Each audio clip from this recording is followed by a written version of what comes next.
Assalamualaikum warahmatullahi wabarakatuh. Alhamdulillahilladzi hadana lihada wa ma kunna linahtadiya laula an hadanallah. Asyhadu an la ilaha illallah wahdahu la syarikalah wa asyhadu anna Muhammadan abduhu wa rasuluhu la nabiyya wa la rasula ba'da. Qala 'azza min qail fi muhkamit tanzil a'udzu billahi minasyaitonir rajim. Inna kafainakal mustahzi'in. Amma ba'du. Teman-teman sekalian, sahabat channel kami yang semoga selalu diberikan kesehatan iman dan kesehatan badan. Di video yang lalu kita berbicara mengenai kenapa Abdul Uzza dinamai atau disebut dengan Abu Lahab. Dan pada video kali ini kita akan membahas peranan mukjizat Rasulullah SAW dalam kematian Abu Lahab dan juga anaknya Utaibah. Teman-teman sekalian yang dimuliakan oleh Allah, Rasulullah memiliki 10 orang paman.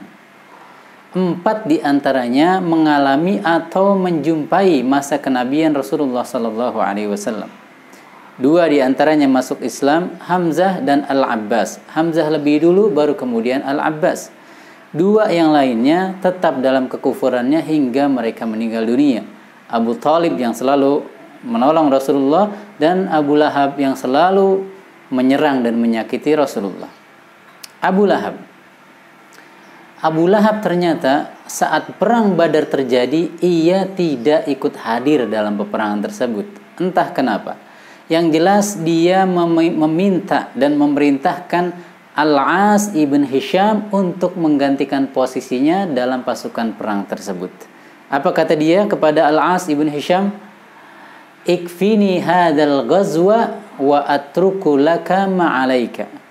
Karena Al-As punya hutang kepada Abu Lahab, maka ketika Abu Lahab berkata, gantikanlah aku dalam posisi perangku dengan kaum muslimin di perang Badar ini, maka aku akan melepaskan hutangmu menjadi milikmu, kata Abu Lahab. Maka Al-As pun tidak bisa berbuat apa-apa karena dia merasa punya hutang yang cukup banyak. Abu Lahab yang berada di rumah menunggu kabar dari teman-temannya tentang apa hasil dari pertempuran kaum muslimin dengan musyrikin di medan Badar.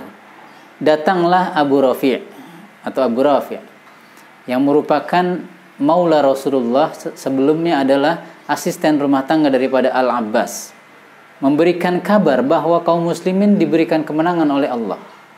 Abu Lahab murka. Ia pun menarik kedua kaki daripada Abu Rafi, kemudian memukulinya.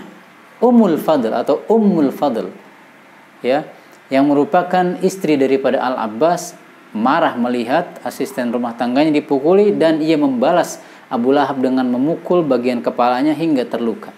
Dan luka inilah yang kemudian dengan kehendak Allah menjadi sebab kematian daripada Abu Lahab. Bagaimana? Yaitu luka itu menjadi membusuk dan terus membusuk hingga Abu Lahab kemudian meninggal. Ya, bakteri yang menghinggapi luka tersebut dan menjadi membusuk disebut dengan penyakit al-adasah di kalangan jahiliyah dahulu kala.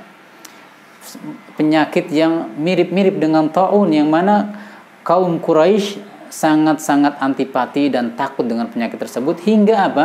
Abu Lahab saat meninggal dunia, mayatnya sudah membusuk, dibiarkan 3 hari tanpa ada yang mau mengurusinya dari kalangan kaum musyrikin, kaum Quraisy, bahkan anak-anaknya tak ada satupun yang mau mengurusinya. Baru setelah kaum Quraisy mengatakan, ala tastahyun, wahai anak-anak Abu Lahab, tidakkah engkau malu ayahmu meninggal hingga membusuk di rumah kalian? Barulah mereka menggalikan lubang untuk ayahnya untuk dikubur. Namun lihatlah bagaimana musuh Allah ini dihinakan.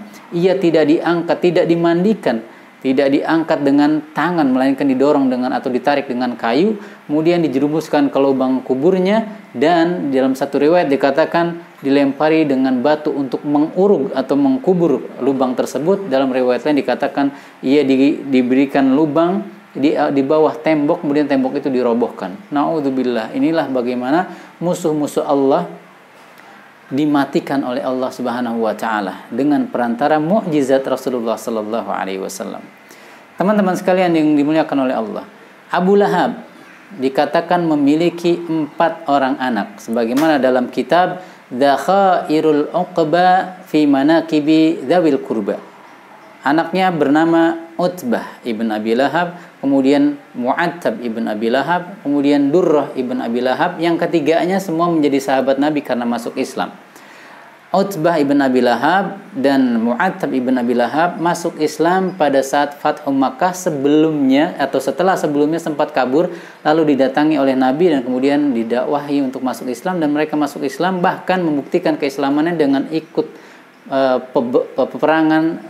mengikuti peperangan Hunain, bahkan terluka mata daripada Mu'attab hingga keluar dari tempatnya. Dan juga mereka mengikuti peristiwa Taif. Sedangkan Durrah atau panggilan lainnya adalah Subai'ah. Menurut Ibnu Hajar bahwa salah satu laqab atau julukan daripada Durrah anak Abu Lahab ini adalah Subai'ah, atau sebaliknya Durrah merupakan laqabnya. Sedangkan menurut Abu Nuaim namanya memang adalah Durrah, bukan Subai'ah. Ala kulli hal, beliau pun masuk Islam dan baik keislamannya. Sedangkan salah satunya yaitu Utaibah ibn Abi Lahab. Kalau tadi Utbah yang masuk Islam, yang satu ini tetap dalam kekufuran hingga ajal menjemputnya, yaitu Utaibah. Dan inilah orang yang didoakan Rasulullah SAW meninggal karena dimangsa oleh singa. Bagaimana kisahnya? Yaitu saat Abu Lahab mendengar turunnya surat Al-Masad yang di dalamnya ada celaan, ancaman dan hukuman terhadap Abu Lahab, ia memerintahkan Utbah dan Utaibah yang menikahi kedua putri Rasulullah, Utbah dengan Ruqayyah, sedangkan Utaibah menikahi Ummu Kulthum. Setelah mendengar surat Al-Masad atau Al-Lahab, Abu Lahab memerintahkan kedua anaknya untuk menceraikannya. Dan kemudian Utaibah pun membawa Ummu Kulthum kepada Rasulullah untuk dipulangkan, dan dia berkata, demi Allah, ya, lihat bagaimana orang jahil dulu tetap mengucapkan demi Allah, aku akan mendatangi Muhammad dan menyakitinya. Benar saja, ia bawa Ummu Kulthum diserahkan kepada Nabi sambil ia bersumpah serapah dan meludah ke arah muka Rasulullah SAW meskipun tidak kena.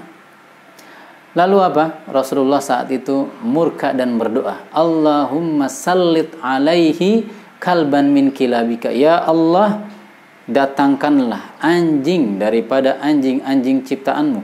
Yang dimaksud anjing di sini adalah singa. Sehingga kemudian Utaibah yang saat itu juga hendak berangkat menuju Syam untuk melakukan perdagangan atau berniaga bersama rombongannya, sampailah ia di sebuah tempat yang dinamakan Zawra, atau dalam riwayat lain dikatakan Zarqa. Dia singgah dan bermalam di sana. Namun karena dia teringat doa Rasulullah, ia pun meminta orang-orang yang membersamainya dari kalangan Quraisy dengan berkata kepada mereka, la in asbahtu musallaman, seandainya, atau la in asbahtu saliman, seandainya aku berada di pagi hari dalam keadaan selamat, maka akan aku berikan kalian 1000 dinar. Bayangkan 1000 dinar. Mereka pun akhirnya menjaga Utaibah ini hingga pagi hari. Namun ternyata belum sampai pagi hari, singa berhasil lompat masuk ke dalam penjagaan mereka, karena disiapkan penjagaan berupa unta-unta yang dikelilingkan kepada Utaibah dan juga barang-barang dagangan. Singa tetap dapat masuk dan menerkam serta memangsa Utaibah. Inilah akhir daripada dua manusia yang sangat memusuhi Rasulullah SAW. Semoga kisah ini dapat memberikan pelajaran bagi kita bahwa barang siapa yang diperlambat untuk masuk surga oleh amalannya, tidak akan dapat dipercepat masuk surga oleh keturunannya atau nasabnya. Barakallahu fikum, wallahu ta'ala a'lam bishawab. Assalamualaikum warahmatullahi wabarakatuh.